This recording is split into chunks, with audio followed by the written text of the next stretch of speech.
Muitas coisas que a gente faz,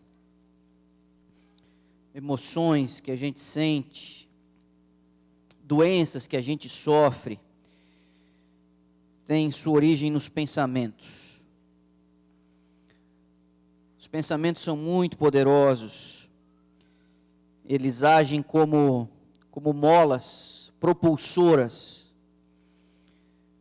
E eu e você precisamos compreender algumas coisas e espero que a mensagem dessa manhã possa nos ajudar, trazer alguma ferramenta para a gente poder controlar melhor os nossos pensamentos. Existem basicamente 3 elementos que influenciam diretamente os nossos pensamentos. O primeiro deles é o ambiente, aquilo que ocorre à nossa volta, onde nós estamos inseridos, o nosso contexto familiar, o ambiente de trabalho, as nossas amizades, o lugar que a gente frequenta, as coisas que a gente vê, que a gente ouve, que a gente consome. O ambiente influencia diretamente os nossos pensamentos. Há um outro elemento que influencia diretamente naquilo que a gente pensa, é a nossa própria personalidade. Não confunda personalidade com caráter, existe diferença entre personalidade e caráter. Caráter tem que ver com valores norteadores, tem que ver com a moralidade. A personalidade tem que ver com o jeito que a pessoa é. Os mais tímidos, os mais extrovertidos, os mais desinibidos, os mais retraídos, tudo isso influencia também no pensamento. Aquilo que está à sua volta e o tipo de pessoa que você é, o perfil de pessoa que você é em termos de personalidade, influencia nas suas tendências de pensamento. E uma terceira coisa que influencia diretamente são as nossas recordações ou experiências vividas. Aquilo que aconteceu com você, aquilo que você viveu, aquilo que você experimentou, aquilo que você vivenciou, influencia diretamente na forma, no modo que você pensa. Então, repare, você pensa do jeito que você pensa, por conta do ambiente em que você está inserido, por conta de sua personalidade e por conta de suas experiências passadas. Não esqueça, isso influencia diretamente quem você é. O que você faz está diretamente relacionado a como você pensa.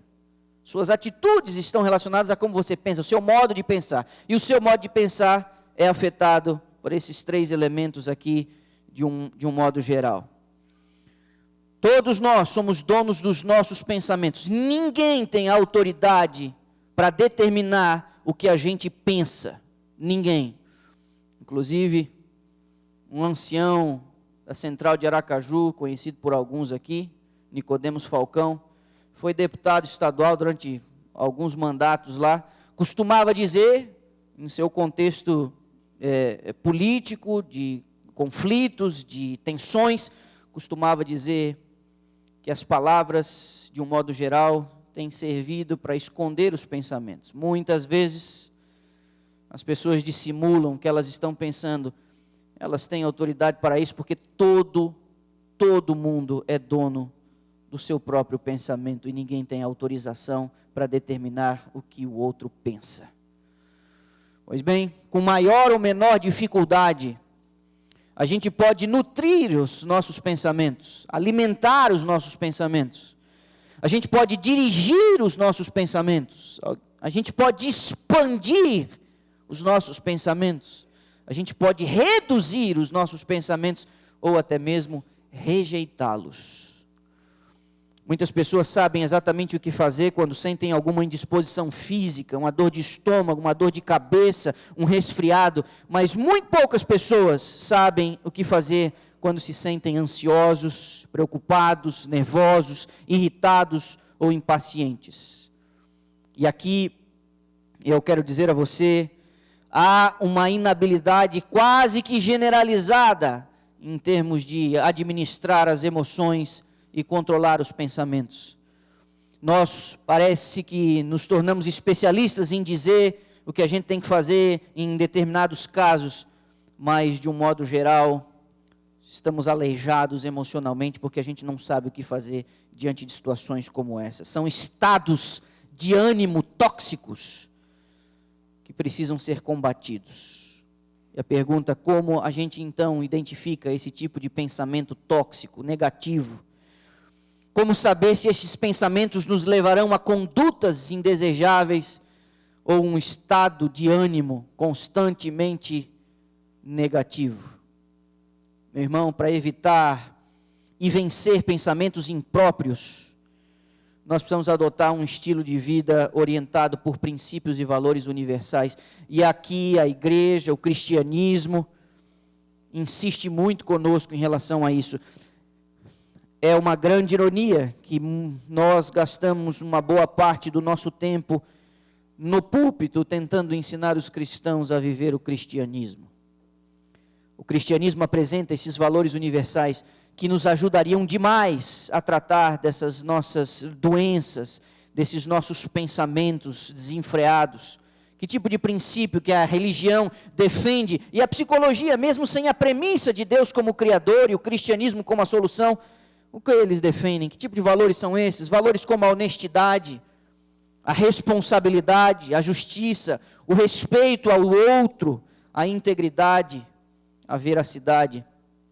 Esses são princípios norteadores que deveriam controlar os nossos pensamentos, servindo como referências até onde e como nós podemos ir com a nossa imaginação.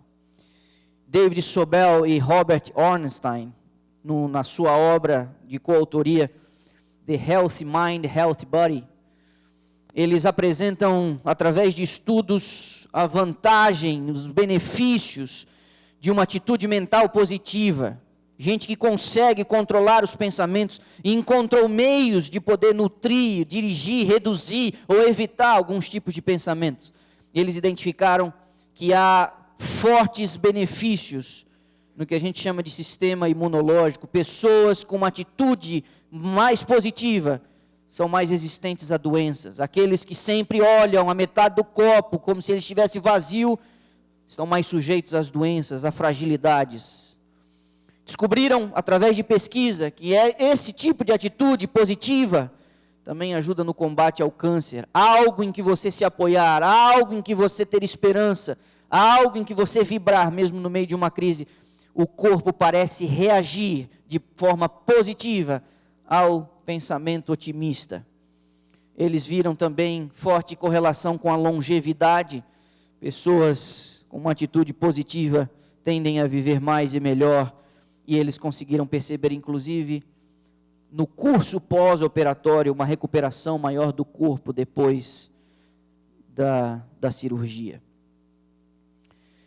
Os pensamentos pessimistas, eles costumam surpreender a gente de modo automático e sem nenhuma lógica. Eles simplesmente surgem do nada.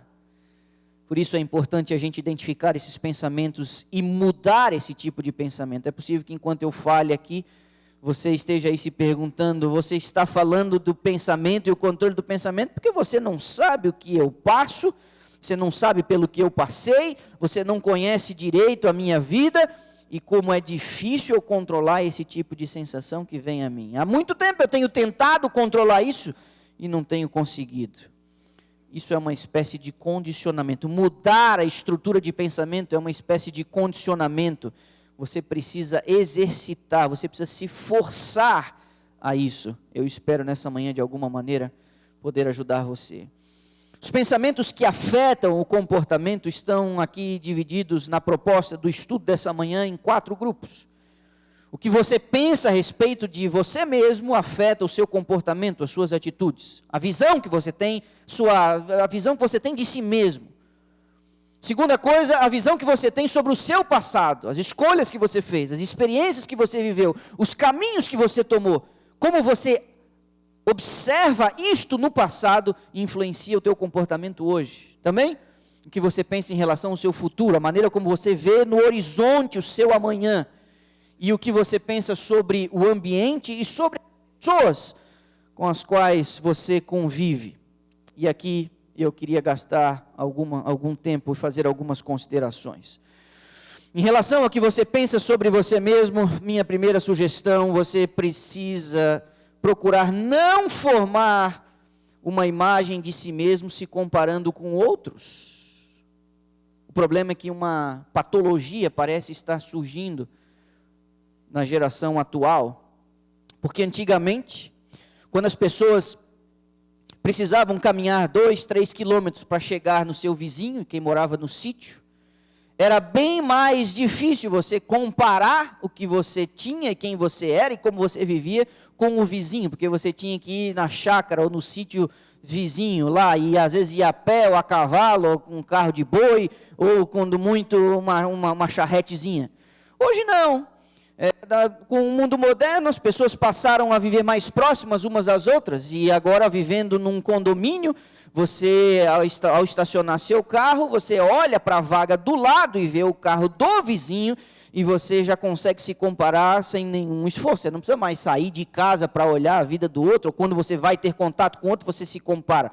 Você está ali do lado. E o pior, eles trouxeram essa comparação para mais próximo ainda, está na palma da nossa mão. Quando você passa a seguir perfis nas redes sociais, no Facebook, especialmente no Instagram, você passa a perceber como as outras pessoas são felizes, como o casamento delas é fantástico, que lugares extraordinários que elas almoçam, olha onde passaram as férias, e você compara a sua vida miserável e desgraçada e diz, eu queria ser feliz como aquela pessoa e eu não sou, eu queria passar as férias na Tailândia e eu nunca fui, eu queria poder andar de camelo lá no deserto do Saara e jamais tive a chance, eu queria poder visitar os lagos do Canadá e nunca fui, eu queria ter conhecido as pirâmides do Egito, jamais tive a chance, e você passa a olhar o perfil das pessoas que você segue, sejam elas famosas, um colega de infância, uma pessoa que você estudou lá, não sei em que ano, 1900 e Guaraná com rolha, e você diz, quão bem sucedida é aquela pessoa, e que vida miserável eu tenho, com esse carro velho, trabalhando desse jeito,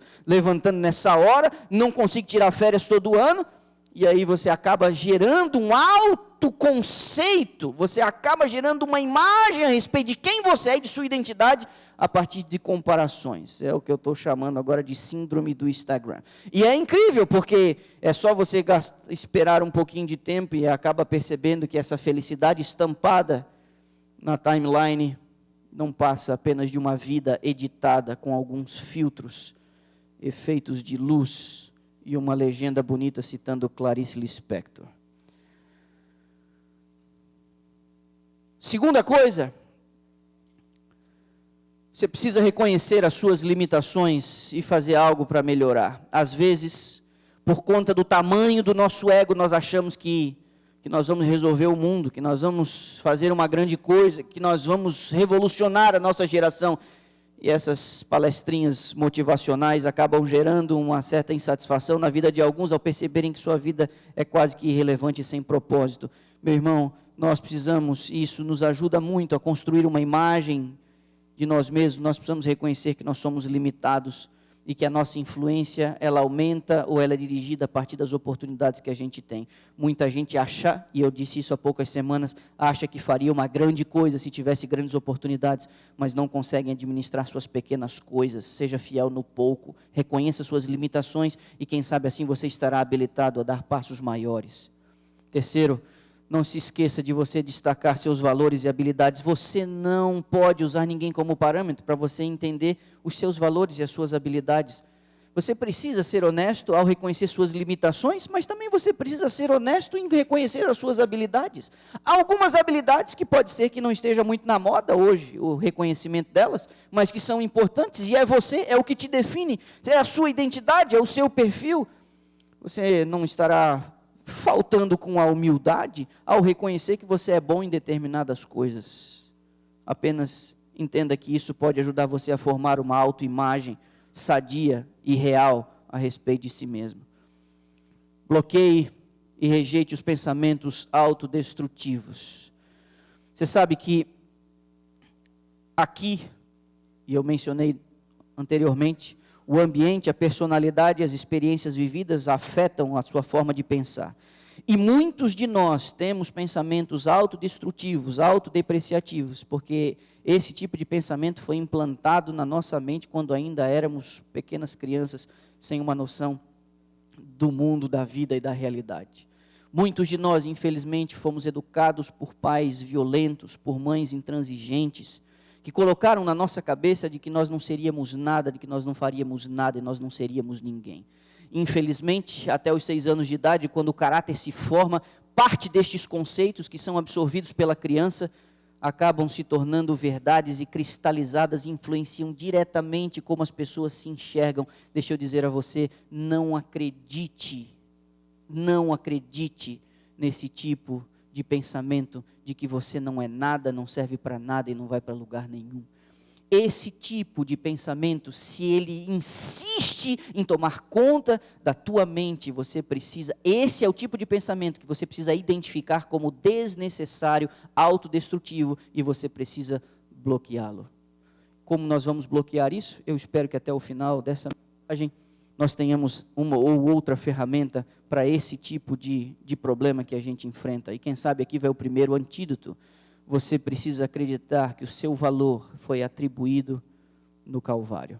Então, nós vamos agora abrir a Bíblia em Romanos capítulo 5 e o verso 8. Eu pus na tela, mas queria que você observasse na versão que você tem, na Bíblia que você trouxe hoje. Romanos 5, 8. Ao você comparar a sua vida com outros, sejam personalidades, conhecidos, vizinhos, gente próxima ou parentes, você não está criando uma boa imagem, porque ninguém é referência para você. Você não pode acreditar que você é um super-herói, você precisa reconhecer suas limitações, e tudo isso, como eu já mencionei, faz parte, mas a construção de sua autoimagem, eu destaquei este verso aqui, para ajudar você a solidificar um novo pensamento para substituir este autodestrutivo que quem sabe insiste em vir à sua mente. Deus demonstra o seu amor por nós. Como que ele fez isso? Cristo morreu em nosso favor quando ainda éramos pecadores. Eu já disse isso aqui e volto a repetir. Não acredite que Deus passou aí com a sua cara porque Jesus morreu por você. Isso é uma mentira. Deus não passou a gostar de você porque Jesus fez aquele alto sacrifício e ele comprou a simpatia de Deus por você. Isso não é correto. Deus já amava você antes de Jesus morrer. O Calvário apenas demonstrou que esse amor é ativo, forte e sem limites. A morte de Cristo não é a causa do amor, mas o resultado do amor de Deus por você. E essa autoimagem que você precisa ter, este conceito a respeito de si mesmo, e eu agora faço um apelo e uma oração, e orei essa semana por isso, é que este verso substitua os pensamentos que denigrem a sua imagem, denigrem os seus pensamentos em relação a você mesmo. Quanto você vale? Quanto você custa? Você precisa olhar para o Calvário. Não havia nada mais caro, não havia nada mais dispendioso. Nas palavras de Ellen White, Deus derramou o céu inteiro na pessoa de seu Filho. Se houvesse algo mais precioso, se houvesse algo mais valioso, se houvesse algo mais caro para resgatar sua alma, isso teria sido dado, mas não havia. Na pessoa de Jesus, Deus deu tudo de si, Deus deu tudo que tinha para provar o quanto você vale para Ele. Você diz um amém? Que assim seja. O que você pensa em relação ao passado influencia diretamente a sua maneira de pensar e as suas atitudes. Pois bem, o passado ele não pode ser mudado. Se tem uma coisa que a gente não tem poder é de mudar uma coisa que foi feita. E aí você precisa aceitar isso. Muitos de nós somos muito tentados e muito inclinados a ficarmos presos num evento do passado, que a gente sabe, conseguiu identificar que mudou, norteou a nossa vida.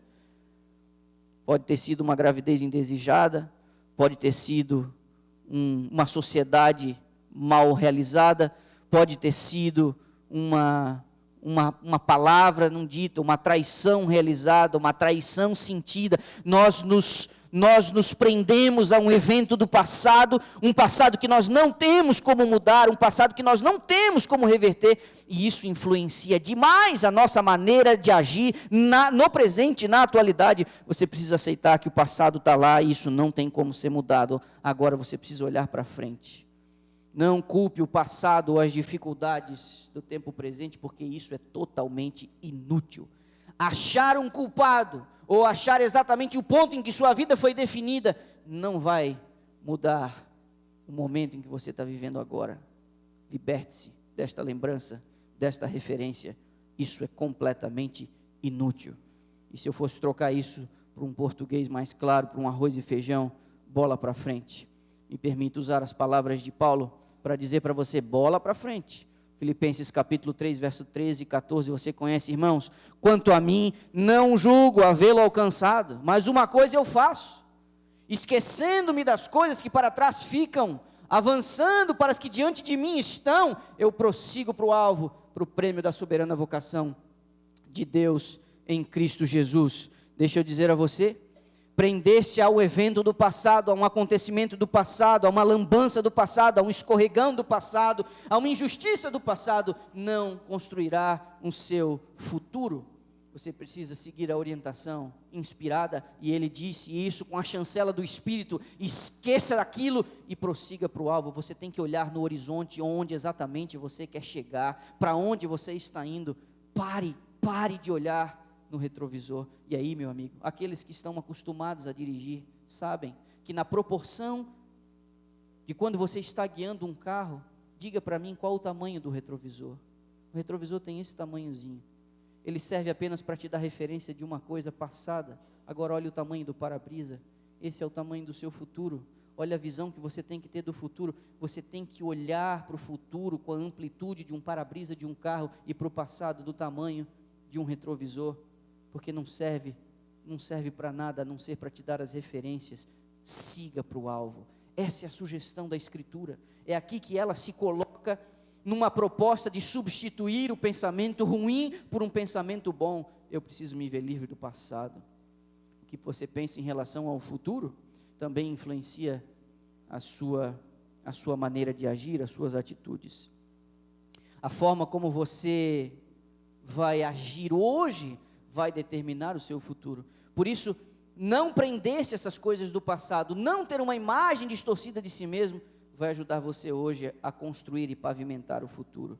E aí eu quero dizer a você e afirmar através das palavras de Pedro, Deus está muito, muito interessado em ajudar você a administrar as suas ansiedades. Perceba o que diz a revelação, lancem sobre ele toda a sua, que diz? Ansiedade, porque ele tem cuidado de vós. Se você não consegue alterar o passado, você também não consegue antecipar o futuro. O que você pode é construir o futuro com uma decisão do presente. Por fim, o quarto e último elemento da nossa construção aqui hoje pela manhã, o que você pensa sobre o ambiente e as outras pessoas. Meu irmão, eu já tenho dito isso tantas vezes de outras maneiras, você e eu precisamos colocar os óculos da tolerância para a gente poder observar ao nosso redor. Nós, como cristãos, precisamos desenvolver esse negócio chamado tolerância. Nós somos muito intransigentes com os erros dos outros. Nós somos extremamente exigentes nas minúcias. E eu tenho percebido uma coisa, meus irmãos, e agora eu quero ser muito franco com vocês.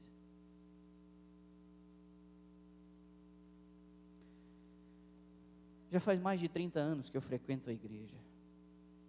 A minha visão em relação a ela tem se alterado na medida em que os anos vão passando, a partir do momento em que eu estou vivendo.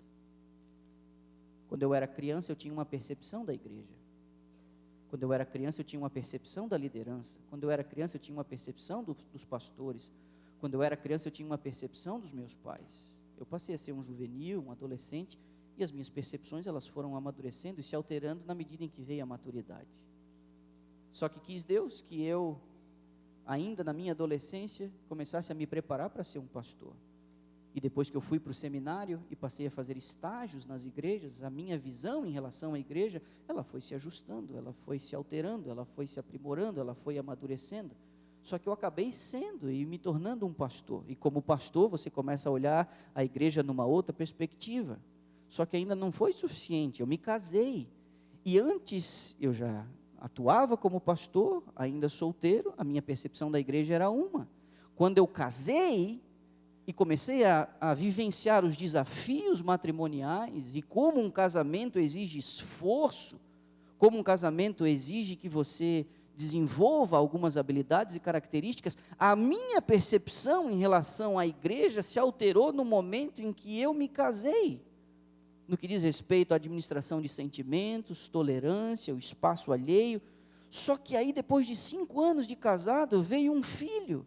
E a minha percepção em relação à igreja, às pessoas, à educação, ao casamento, também se alterou pela chegada de uma criança. Só que essa criança já deixou a sua primeira infância e já vai entrar numa fase extremamente sensível, que é a adolescência. E eu tenho plena certeza que a minha visão também vai amadurecer e vai se ajustar. E sabe o que eu tenho percebido, meus irmãos? Sabe o que eu tenho percebido? Eu tenho percebido que algumas pessoas extremamente zelosas com as coisas da igreja, assim foram num período da vida, mas os filhos dessas pessoas cresceram.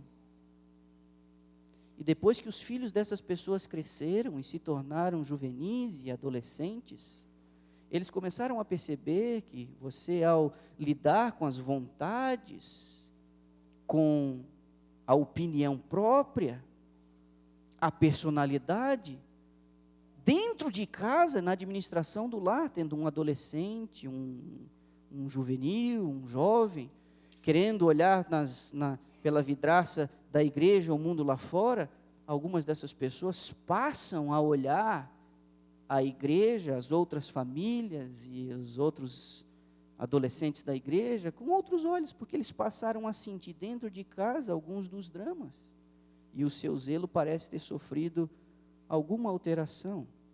Meus irmãos, nós precisamos compreender, ao lidarmos com os outros, nós temos que colocar lentes de tolerância, compreendendo as pessoas em cada uma delas na fase em que elas estão. A igreja precisa ter essa característica. Nós precisamos começar a calçar os sapatos dos outros, porque se a gente não fizer isso, a gente não consegue observar o nosso redor com tolerância. Eu não estou falando que nós precisamos negociar os princípios fundamentais do cristianismo, não estou dizendo que a igreja vai se ajustar aos níveis das nossas preferências, não é isso que eu estou dizendo que mesmo na defesa da verdade, do princípio e da justiça, nós não podemos sacrificar uma coisa que a Bíblia chama de amor e de misericórdia. Embora nem tudo seja perfeito, existem coisas belas à nossa volta, e nós precisamos colocar lentes para enxergar o lado positivo das coisas. Isso afeta diretamente as nossas atitudes. Você não pode julgar as pessoas, você precisa procurar não julgar as pessoas, mas confiar e respeitar mais. Deixa eu dizer a você, as intenções de uma pessoa são um território que só Deus pode transitar. Nunca se arrisque a pensar o que o outro está pensando a teu respeito, ou o que o outro acha a teu respeito, ou o que as pessoas estão achando a teu respeito, porque as intenções e os pensamentos das pessoas pertencem somente a elas. Por fim,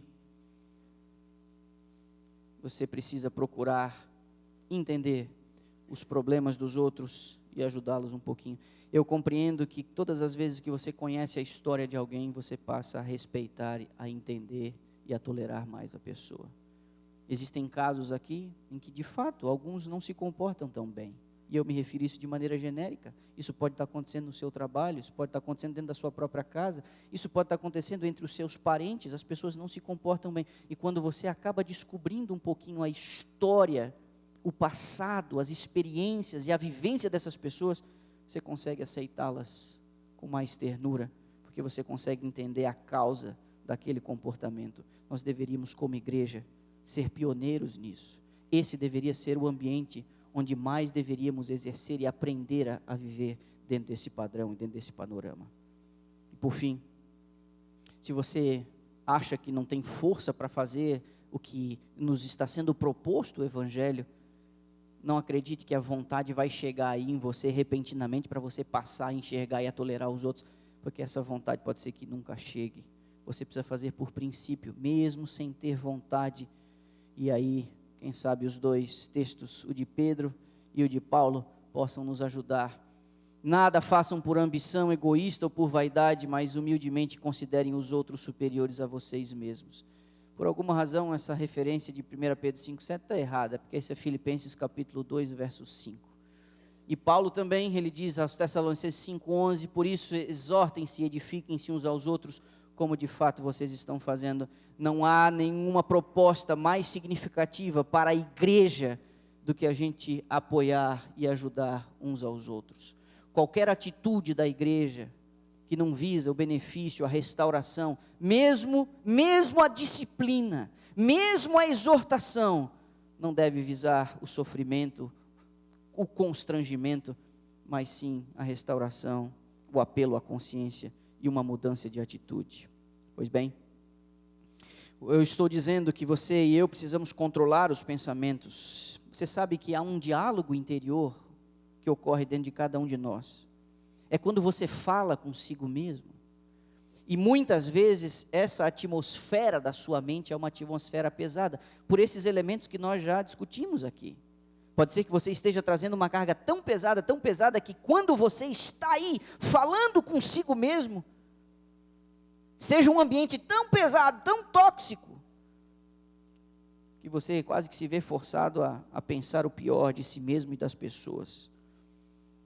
É muito comum as pessoas apresentarem uma tendência generalizada aos pensamentos negativos, e grande parte dessa tendência se dá por esse diálogo que você desenvolve aí na sua mente. Mas conhecer esse diálogo que você tem em sua mente, ele é imprescindível para você abandonar o hábito de um pensamento errado.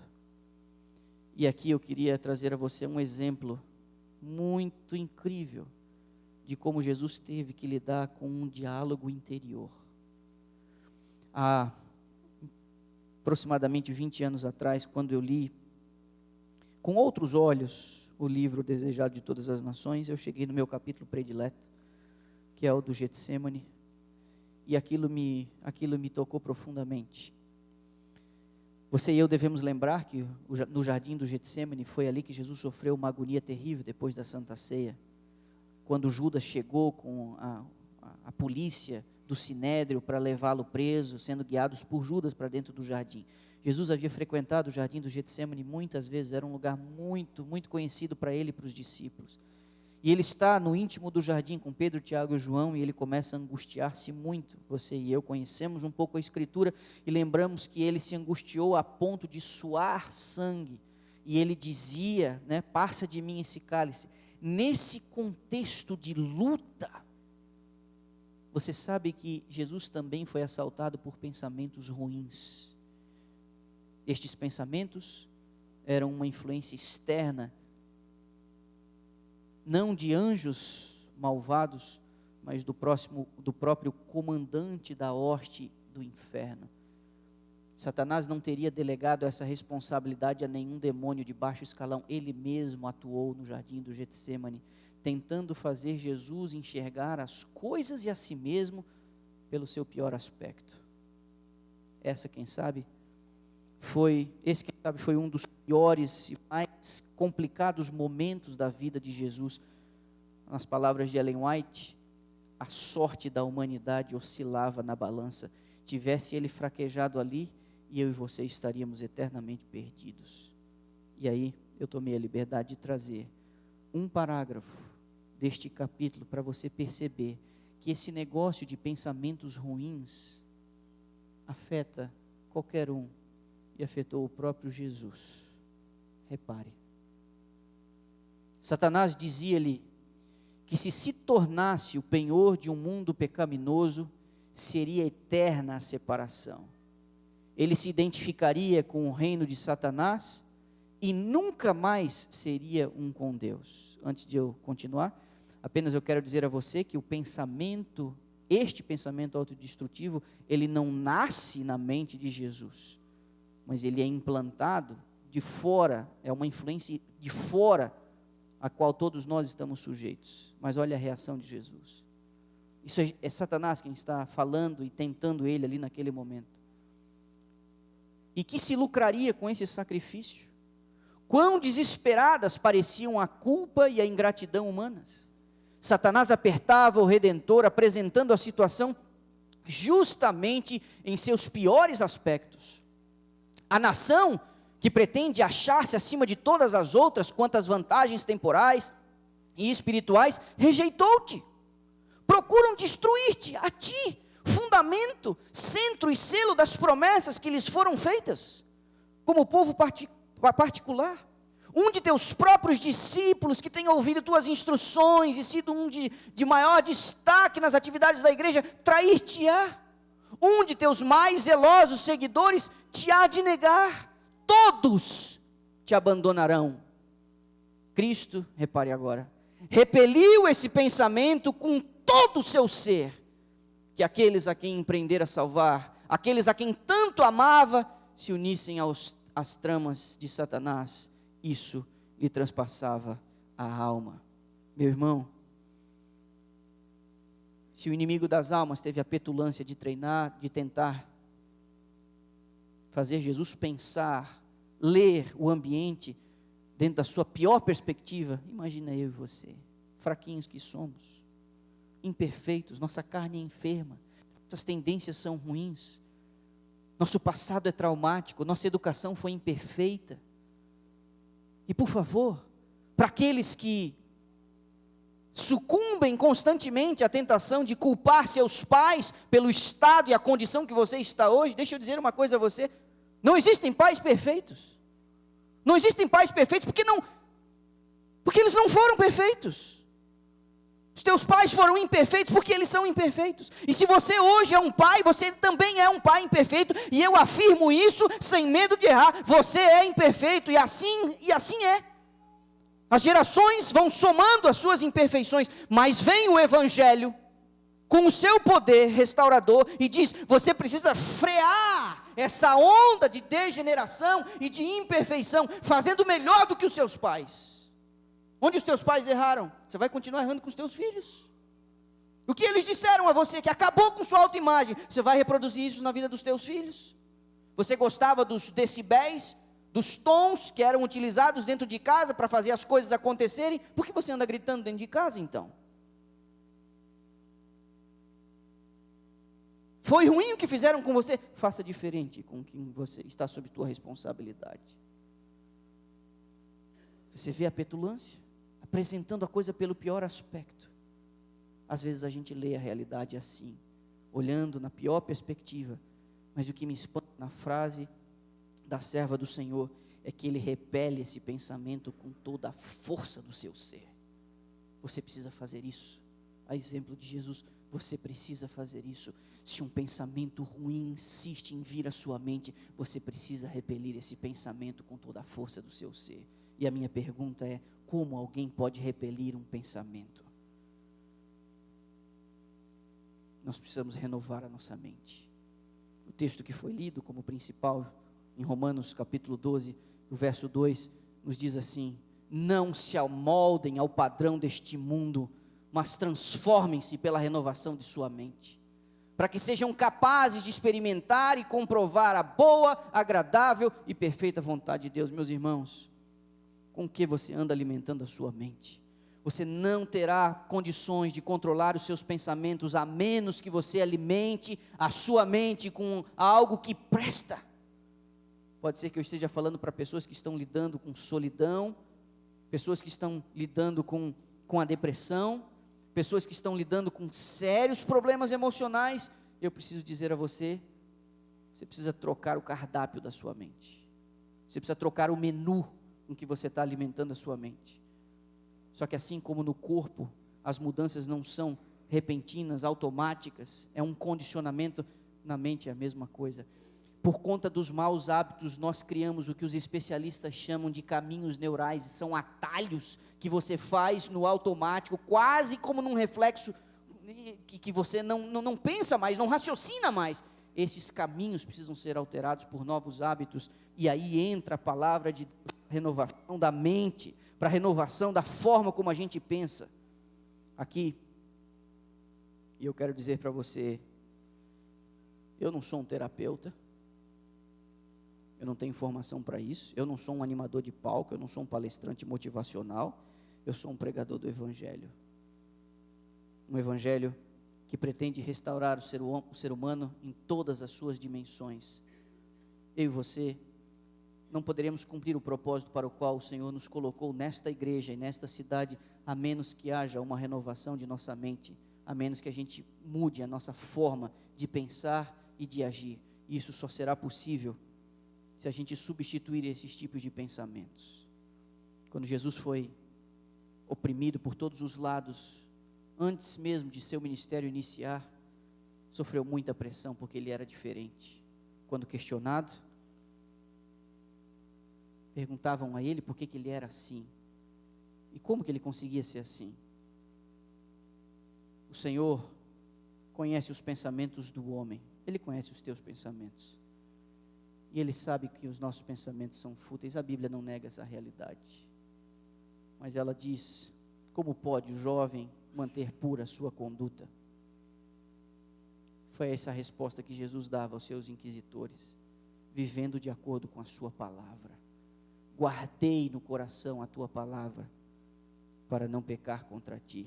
Meu irmão, sabe como que nós vamos substituir estes pensamentos autodestrutivos? Você pode imaginar, e eu repito, eu não sou um terapeuta, eu não sou um animador de palco, eu não sou um palestrante motivacional que vai dar aqui para você segredo 1, segredo 2, segredo 3. O que vimos agora foi apenas um diagnóstico, e a solução se encontra aqui na minha mão, e você tem ela no seu colo.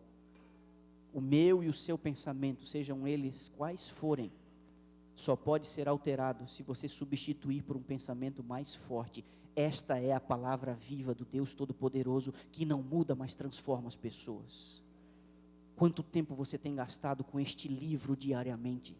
Sabe por que os nossos pensamentos não são melhores? Sabe por que as nossas atitudes não são melhores? Sabe por que o nosso procedimento não é melhor? Porque nós temos alimentado a nossa mente com toda e qualquer coisa, mas muito pouco da palavra de Deus. Eu já dei essa estatística aqui antes. Numa recente pesquisa feita entre adventistas, foi constatado, numa média, numa pesquisa qualitativa, que a média de um adventista é 15 minutos de leitura semanal das Escrituras. A minha pergunta: quem pode sobreviver espiritualmente com 15 minutos semanal das Escrituras? Qual foi a última vez que você pegou esse livro para meditar?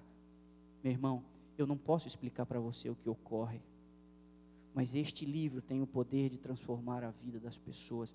De alguma maneira, os pensamentos autodestrutivos, de alguma maneira, essas cadeias do passado, de alguma maneira, o ambiente que pode não ser o melhor, de alguma maneira, esses traumas horrorosos, de alguma maneira, Deus vai neutralizando quando você vai alimentando a sua mente com este livro.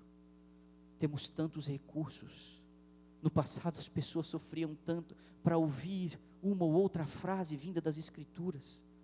Antes do século XVI, só homens muito ricos, bibliotecas muito famosas continham um exemplar deste livro, e você tem na palma da sua mão, no idioma que você quer, narrado ou lido, na versão que você quer. Meu irmão, aí a gente vai dirigindo para o nosso trabalho, alguns de nós antenados no cenário político nacional ou internacional, a gente fica ouvindo debates, brigas, discussões, até mesmo sermões. A minha pergunta para você: não poderia você, ao dirigir seu carro, ou no desenvolvimento do trabalho, dependendo da sua atividade, não poderia você usar um fonezinho de ouvido para ouvir as Escrituras? Eu não vou dizer que ouvir as Escrituras é menos efetivo, ou não é tão importante e singeloso do que você pegar o livro, parar num canto da sua casa, onde só ali você lê a Bíblia, você abre as Escrituras. Meu irmão, você tem que ter contato com a palavra, de alguma forma você tem que ter contato com a palavra. E se você tem tempo, se você tem condições, se você tem um cômodo na sua casa, se você tem uma Bíblia, e se você tem tempo para chegar lá e parar tudo e ler, entrar no seu quarto para ler a Bíblia, ok, mas se você não tem, pelo menos ouça a sua Bíblia no carro. Mas você precisa neutralizar esses pensamentos ruins, colocando outros pensamentos para dentro de você. há algum tempo atrás, uma frase de Ellen White passou a impactar muito a minha vida. Eu percebi que ela repetia em vários dos seus escritos: levar cativo o pensamento a Cristo. Quando eu me dei conta dessa expressão, levar o meu pensamento cativo a Jesus Cristo, eu passei a ser mais sincero com Deus em minhas orações, tentando não esconder dele os meus sentimentos e os meus pensamentos. E quando isso aconteceu, Jesus se tornou um amigo especial para mim, porque eu passei a não ter mais vergonha dele. Não fosse o decoro, não fosse a nossa imaturidade, eu poderia dar aqui alguns exemplos de momentos em que Deus salvou a minha vida, porque eu levei cativo um pensamento a Ele pedindo socorro. Mas posso dizer um aqui a você. Há alguns anos atrás, eu estava numa reunião de pastores. Essa reunião se propunha a desenvolver um projeto, uma estratégia para uma determinada situação. E nós estávamos ali. E algumas pessoas começaram a falar e a dizer. E um dos que estavam presentes expôs ali uma ideia. E no mesmo instante eu senti no meu coração e na minha mente um pensamento horroroso, porque eu lamentei profundamente que a ideia não tinha vindo de mim, porque a ideia era muito boa. Eu jamais teria conseguido dar uma ideia como aquela, tão extraordinária. Só que você vê como é a natureza humana caída. Parece que a minha vaidade era maior do que o meu desejo de que a coisa acontecesse. E eu lamentei porque a ideia não era minha. Recentemente eu tinha lido, leve o pensamento cativo a Jesus. E no meio da reunião, com os olhos abertos e as pessoas ainda falando, eu disse ao Senhor, e o Espírito Santo que sondava o meu coração, dizendo: Manolo. E eu levei o pensamento cativo a Deus e falei: Senhor, eu estou tão envergonhado, porque esse pensamento, olha esse pensamento, como ele é baixo, como ele é vil, como ele é carnal, como ele é pecador. Não faz o menor sentido. Eu me sinto tão envergonhado, Senhor, por sentir um negócio como esse. Isso é levar o pensamento cativo a Deus. E você quer que eu te diga uma coisa? Essa foi a última vez que eu senti algo parecido? Não foi. Mas depois que você faz uma vez, você vai se condicionando. Quando um pensamento ruim chega a você, você leva cativo a Deus. Às vezes você escorrega. Às vezes você alimenta um pensamento negativo antes de você escravizar ele a Deus. Mas isso é um condicionamento, isso é um exercício. Isso pode ser em qualquer área da sua vida. Isso pode ser em qualquer aspecto da sua vida. Eleve o pensamento cativo a Deus. Assim teremos uma igreja mais forte. Assim teremos pais mais fortes. Assim teremos famílias mais fortes. Eu quero dizer a você, amanhã nós vamos começar uma série. E hoje aqui, o sermão de hoje, é o primeiro capítulo dessa série. Amanhã a gente começa ela, só que será aos domingos. 3 domingos em fevereiro e 2 domingos em abril. É uma série, ela vai ter um interlúdio. Eu só vou explicar o interlúdio para vocês ainda no mês de fevereiro, mas não vou explicar hoje, porque vai ter essa interrupção dessa série. Mas estão aqui. Temos depressão porque é um excesso de passado. Temos ansiedade porque é um excesso de futuro. Temos estresse porque é um excesso de presente. Traumas psíquicos e sentimento de culpa. Alguma dessas coisas aqui pode ajudar você? Vem amanhã. Vem amanhã. É 6 da tarde, é em ponto. E é das 6 às 7. Às 7 a gente acaba. Meu irmão, eu queria dizer a você, para substituir pensamentos ruins, nós precisamos ter pensamentos melhores. Nós precisamos mudar os hábitos, nós precisamos mudar a nossa relação, nós precisamos mudar a nossa rotina. E a Igreja Adventista Brasileira de Dallas se propõe, não para ter uma grande audiência, mas para ter as suas feridas saradas e para ter o seu povo restaurado. Ela se propõe a vir aqui ao domingo dizendo a você: venha, porque você pode encontrar mecanismos para mudar essa forma de você viver, para melhorar o seu estilo de vida, para melhorar o seu cristianismo, para você ter uma noção mais saudável do ambiente de si mesmo, e do futuro, e do seu passado, para ter um presente melhor. Jane vai cantar uma música, e eu queria fazer um apelo. Você sente que precisa ser restaurado? Você sente que Deus precisa ajudar você Você sente que você precisa da ajuda de Deus para você ser uma nova pessoa, uma nova criatura? Eu quero fazer um apelo. Se você sente que precisa de restauração, se há algo quebrado dentro de você, eu queria convidá-lo a vir à frente, porque eu queria orar por você de maneira especial nessa manhã. Uma oração de restauração, de recomeço, para que você possa ser uma nova criatura, para que você possa ter a sua mente renovada, os teus pensamentos alterados, para a glória de Deus. Deus quer ser glorificado através da mudança da sua vida. Essa canção fala de alguém que, apesar de lutar e ter algumas vitórias, não passa de um menino que precisa de ajuda e que volta e meia cai, escorrega, é fragilizado. Você conhece a canção? Que ela possa ajudar e motivar você de alguma maneira, para você tomar a decisão de vir aqui à frente, para a gente orar por você.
Sido vencedor, mas ao vencer eu também posso me ferir.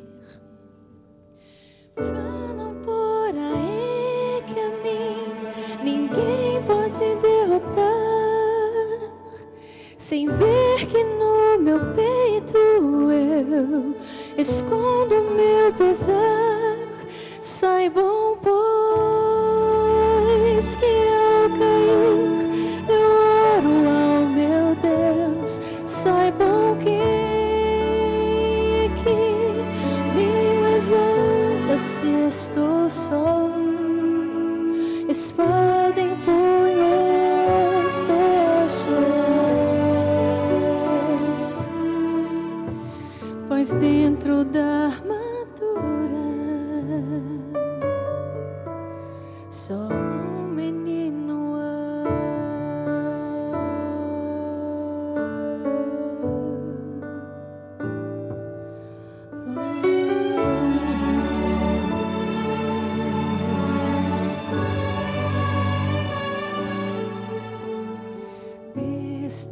destemido, busco encontrar a paz, pois de Jesus a armadura é voraz. Dizem por aí que a mim ninguém vai derrotar, sem ver meus inimigos que me tentam sem parar. Saibam, pois, que ao cair eu oro ao meu Deus. Saibam que me levanta se estou só. Espada em punho, estou a chorar, mas dentro da armadura só um menino há. Saibam, pois, que ao cair eu oro ao meu Deus. Saibam que me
Nosso Deus, nosso Pai, nós somos apenas crianças, indefesas, perdidas, desestruturadas. Muitos de nós agimos e reagimos de forma quase que automática, mas nós precisamos dar espaço para que o Senhor nos restaure por completo em todos os sentidos. São muitos anos de evangelho, são muitos anos de cristianismo, para a gente estampar ainda as mesmas velhas manias e marcas do passado remoto. Nós precisamos de uma transformação plena, para que o Senhor seja glorificado na nossa vida. Nos livra, Pai, por favor, destes pensamentos ruins, que afetam as nossas atitudes, o nosso procedimento. Nos ajuda a acharmos inspiração em Jesus Cristo, que lutou com toda a sua força, para não sucumbir às pressões do inferno, e venceu, e vitorioso Ele também nos concede a sua vitória. Nos restaura como pai, como mãe, como filho, como filha. Nos restaura como membros da igreja, como líderes da igreja. Restaura o pastor da igreja. Restaura-nos a todos. Por favor, Pai, que o Teu Espírito ache em nosso coração a porta aberta para Ele transitar com liberdade, fazendo o que Ele achar necessário.